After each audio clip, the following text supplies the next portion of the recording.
Because you matters. As I stand before you today, I carry with me a personal story, a story of resilience, self-discovery, and hope. I know what it feels like to smile on the outside while carrying a heavy heart within. There were times when I felt lost, overwhelmed, and afraid to speak up, thinking that no one would understand. But through those struggles, I found a purpose to advocate for mental health, not just as a concept, but as a reality that touches every one of us.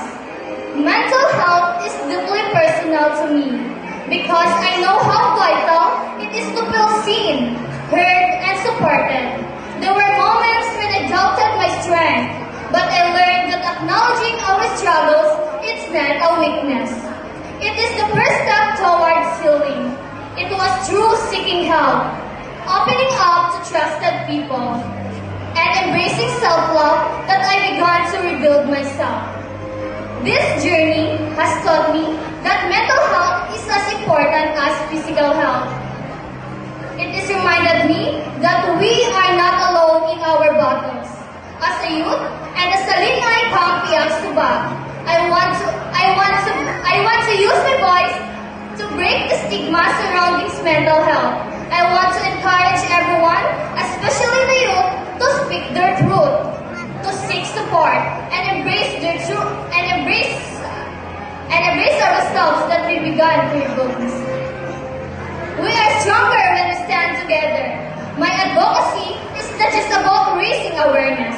It's about taking actions. It's about creating safe spaces in our schools, barangays, and homes. It has reminded me that it's okay to pause, to breathe, and to prioritize our well-being. To those persons who feel unseen or unheard, I am here to tell you, you are not alone. Your feelings are valid. Your story matters. Together, let us build a world where everyone feels loved, where every individual feels empowered to embrace their true self.